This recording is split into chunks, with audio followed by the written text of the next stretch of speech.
योगहीनं कथं ज्ञानं मोक्षदं भवति हवो योगोऽपि ज्ञानेनस्तु न क्षमो मोक्षकर्मणि तस्माद् ज्ञानं च योगं च मोक्षो धर्मभ्यसित। योगहीन ज्ञान अज्ञानहीन योग मोक्ष कार्य में कैसे समर्थ हो सकता? मोक्ष मोक्ष कहते सारे दुखों से छूटने का स्थान को मोक्ष कहते हैं। मोक्ष को मुसलमान भाई नजात कहते हैं। मोक्ष को ईसाई भाई लिबरेशन या सेल्वेशन कहते हैं। मोक्ष को हमारे वैदिक धर्मावलंबी अपवर्ग कहते हैं। माने जहां जाने के बाद फिर मरना नहीं पड़ता है वही मोक्ष धाम। जहां पवन का भी गमन नहीं है, पहुंच नहीं है, हवा की पहुंच नहीं है, वही मोक्ष धाम। जहां सूर्य चंद्रमा का उदय नहीं वही मोक्ष धाम। जहां धरती आकाश नहीं वही मोक्ष धाम। जहां काल की भी पहुंच नहीं है वही मोक्ष धाम। कबीर साहब कह रहे हैं कहो उस देश की बतियां जाने होत दिन रतियां नहीं रवि चंद्र ओ तारा नहीं अंधियार उजियारा नहीं तह पवन ओ पानी गई जिन देश वह जानी जहां नहीं धरनी आकाशा करे कोई संत तहां बासा जहां गम काल का नहीं धूप ओ छाई कबीरा देश है न्यारा लखे कोई संत का प्यारा। वो देश है वही मोक्ष धाम। तो भाई योग क्यों करेंगे? तो पहला प्रश्न होता है कि वियोग किन से हुआ? तब न जोग वियोग किन से हुआ? तुलसीदास जी महाराज से पूछा गया कि महाराज हमको कहते योग करो, वियोग किन से हुआ? वियोग किन से? हम तो योग तो कर ही ज्ञान तो हम कहिए किनको ज्ञान नहीं है? झूठ बोलने का ज्ञान है, धोखा देने का ज्ञान, ठगने का ज्ञान, पेट भरने का ज्ञान तो ये है। लेकिन ये ज्ञान नहीं, अज्ञान है।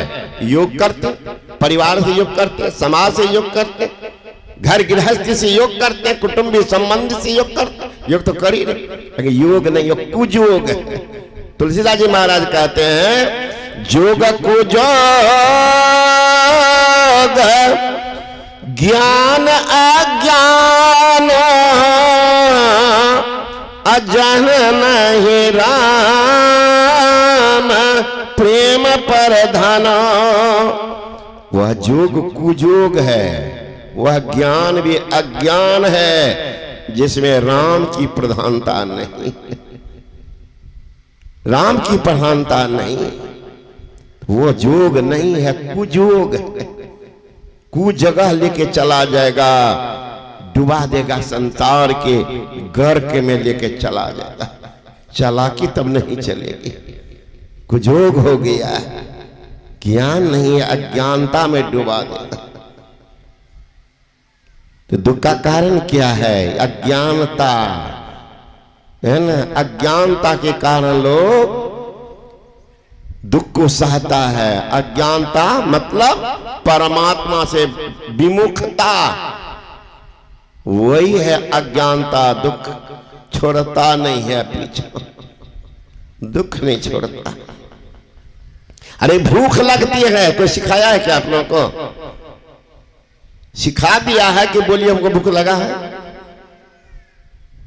गुस्सा चढ़ता सिखाता है, प्यास लगती सिखाता है। अपने खोजिएगा, मुखिया जी गांठ चापा कल बगलों में चले जाइएगा, प्यास लगी है जोर से, प्यास लगी तो खोजने लगते हैं। एक शायर ने बड़ा अच्छा कहा, भूख लगती है तो भोजनालय याद आती है, भूख लगती है तो भोजनालय याद आती है, प्यास लगती है तो पनघट याद आती है, जब शर्म लगती है तो घूंघट याद आती है, जब रोग सताती है तो मौत याद आती है, जब वियोग होता है तभी तो जो की बात होती है। वियोग किनसे, वियोग किनसे हुआ? तुलसीदास जी महाराज कहते हैं ईश्वर अंश जीव अविनाशी अचेतन अमल सहज सुख राशि सो माया बस भयो गोसाई अबंधों की मरकट की नहीं। ईश्वर का अंश ये जीव है, ये उनसे अलग हुआ है। जीव जब ते हरिते बिलगान्य तब ते देह गेह निज जान्य माया बस स्वरूप बिसरायो अतई भ्रम ते नाना दुख पायो। देखिए दुख का कारण कहाँ है, खोज रे कहाँ? अरे लगी है भूख, 10-20 रोटी पेट पर बांध लेंगे, भूख जाएगी। लगी है प्यास और 2-4 घड़ा पानी का पार पर रख लेंगे, प्यास चली जाएगी। अरे मांग कहाँ छूटी? दुख का कारण तो कुछ और है। हम सोच रहे हैं अभी नौजवान हैं, पढ़ लेंगे ना तो दुख चली जाएगी, पढ़ लिया। अब सोचते हैं कि नौकरी मिल जाएगी तो बढ़िया होगा, नौकरी मिल गई। अब ये अकेला जीवन कोई जीवन है महाराज? No life without wife, wife के बिना की लाइफ ही बेकार है। नो लाइफ विदाउट वाइफ, तो ले आए वाइफ को। आ वाइफ अगर परेशान किया तब कहते ई भी जीवन ठीक नहीं। Wife is knife for human life. Knife KNIF होता है, नाइफ में चाकू। ये तो चाकू आ गई घर में तो कतरते रहते हैं, तो भी परेशान है। पत्नी नहीं है तब परेशान, पत्नी हो गया फिर भी परेशान, छुटेगा कब? अब तो और है ना भाई। सांप सुंदर के सांप अगर सुंदर को पकड़ लेगा, निगल गया तो सांप मर जाएगा, छोड़ दिया तो सांप अंधा हो जाएगा, कहीं काम नहीं रहा। छोड़ेंगे तो चलो कचहरी, अब देख लो डिवोर्स होगा, नहीं दिया तो कपाड़ धुनते रहे और चलेगा क्या? कहीं का नहीं छोड़ते। ये विचार लो क्या जिंदगी गुजारे। बार बार नर देह नहीं यह वीर रे, चेत को तो चेत कहे कबीर रे। चेतना है तो चेत जाओ न। एक बंधन पर गया, एक गो परा तो 1000 को साथे लाया। अभी शादी नहीं हुई लड़का का, या कोई लड़की की शादी नहीं है, कितना फ्री है। कह रे बाबू जरूरी काम है आज जाओ, का नहीं एग्जाम है, हमको फलना जगह जाना है, मित्र की बहन की शादी है। बाप माँ का एक लाचारी भी नहीं सुनता, एक शादी कर दीजिए। पत्नी आई एक, झंझट लाई अनेक। पूछिए कौन है? हमारी पत्नी की बहन है, ये हमारी पत्नी के भाई है, वो कौन है? पत्नी के नाना है, वो कौन है? पत्नी के मामा है, ये कौन है? पत्नी के दादा है, ये पत्नी के फुफ्फा है। आई तो एक 1000 झंझट साथ लाई। अब फुफ्फा का फुफेरी साली का तबीयत खराब है, आपका तबीयत घरे में खराब है कोई बंधन बता दीजिए। भगवान बुद्ध ने कहा सोने के बंधन को तोड़ना आसान है, रस्सी के बंधन को काटना आसान है, लोहे के जंजीर को तोड़ना आसान है, कि मोह के जंजीर को तोड़ना बड़ा मुश्किल है। झुकता है, लचकता है, टूटता नहीं। थोड़ा भी बुढ़वा बुढ़िया का खटर पटर होगा तो देखिए खाना पर दो घरे में चल भलाई टेम्पररी बैराग के कुप्पा घाट में रह रहे थे। पुराना सत्संग तो जानते होंगे, बरसों रहे थे। तो वहां 96 ईस्वी में भोजनालय के व्यवस्थापक, कुप्पा घाट में व्यवस्थापक, तो बहुत बुढ़वा सब यही टेम्पोररी बैराग वाला सब बुढ़िया से खटर पटर के भागा था। अब आके कहता था कि बाबा अब यहीं रह। हमने महाराज आपका उम्र नहीं है, आप यहाँ बैठ करके कौन देगा खाने के लिए, 2 4 5 दिन 10 दिन खिला देंगे अलग बात, नहीं जे कहबे से करब। एक ठो ब्राह्मण आ गया था बुढ़ा, हमने कै ठो लड़का है, नहीं लड़का तड़का ने सब मर गया। हमने बैराग तो बुढ़वा के लह लह करे छे।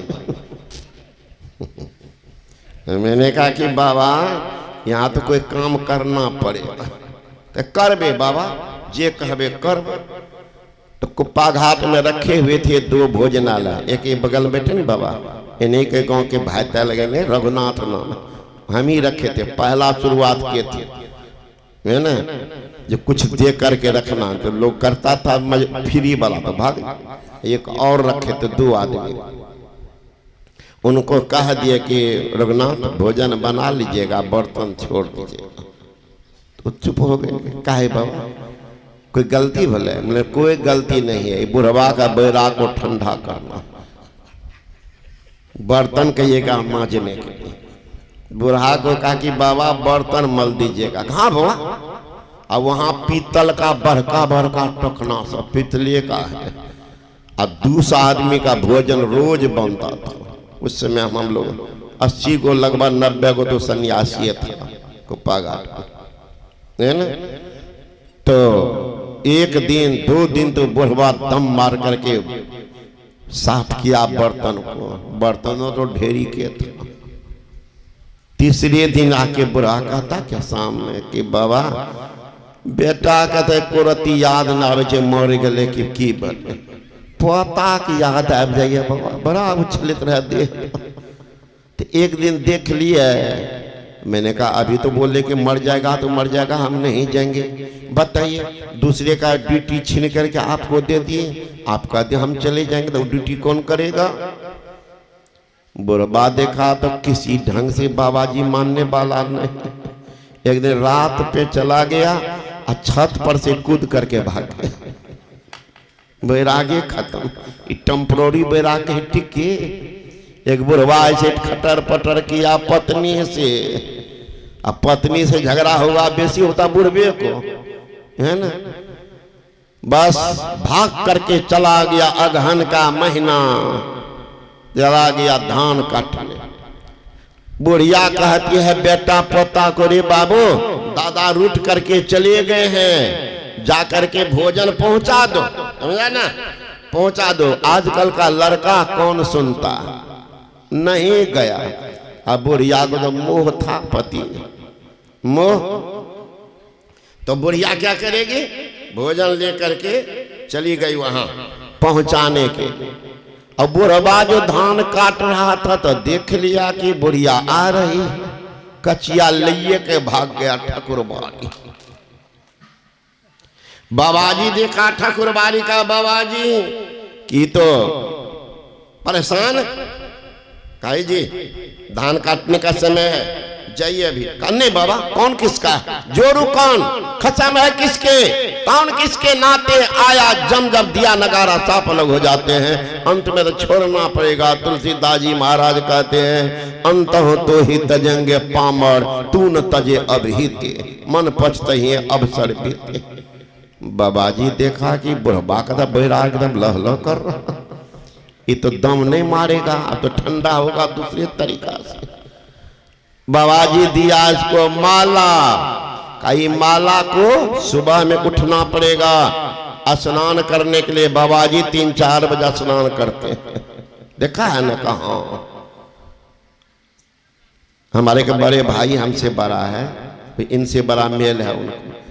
वो कभी कभी वो मजाक करते, नेता है, प्रिंसिपल भी है कॉलेज में। वो कहते हैं हो हमरो तो मन रहे कि बाबाजी बनिए जतिए, लेकिन 3 बजिया स्नान अगर फ्री के आदत हो ठंडा समय तब बन जेबे 3 बजिया फ्री के आदत बन जेबे। हम देखे छी बढ़िया सब कुछ खाए पिए ले बढ़िया बढ़िया मिले छे बाबाजी सबके, तो तखनी मन करे छे बाबाजी बन जाए। लेकिन स्नान करे के समय बड़ा 3 बजिया वाला है ना, तो वही बाबाजी कहा कि 3 बजे स्नान करना पड़ेगा। कर लेंगे बाबा। अब अगहन महीना बेसी ठंडा तो था, स्नान कर ले, माला फेरे। अपने दौर देहात में है कि पहला अन्न उपजेगा तो लोग बाबा जी को दे देते हैं। धान उपजता तो क्या धान थोड़े पहुंचेगा, चूड़ा बना लेता था। खाली चूड़ा क्या बतावे तो 1 बर्तन दहियो पहुंचाता था। वो महात्मा कितना खाता, तो बाबा जी थोड़ा रख लो। टेम्परोरी जो बुढ़वा बना है बाबा जी, ये तो धराधर किलो के किलो दही चूड़ा घींच ले। कहा बाप रे वाह, ऐसे बाबा जी से मोटाता है। इत काम ना धाम भर दही चूड़ा भर दाम, यही जिंदगी ठीक। अब अगहन महीना 100 दिन रहेगा, आया पूस महीना, फिर भी दम मार करके बुढ़वा दही चूड़ा के लोभ में रह करके खा रहा। अब 2-4 पैसा आमदनियों हो जाता। अब जब आया महाराज, माँ की कड़ाके की ठंड लगता तो हड्डी में ठंडी घुस जाएगी। तो बुढ़वा भाग के छत पर चले गए कि धूप उगते तब नहीं। अब बाबा जी तो सोचता था ये दम मारेगा, छुप कर गए, या तो चलो स्नान करेंगे। गुरु महाराज धूप उगेगा, पागल कहीं का, ब्रह्म मुहूर्त किसको कहते हैं? स्नान का महत्व है, संतनता है। सतंग विहायं भोक्तव्यं सहस्त्र स्नान माचरेत, लक्षण विहायं दातव्यं कोटि तत्व हरि भजेत। 100 काम आपके सिर पर है, लेकिन अगर भोजन की थाली सामने आ गई है, कहते भोज सब काम को छोड़ पहले भोजन कर लो, क्योंकि अन्न ब्रह्म है। अपमान करेंगे तो एक न एक दिन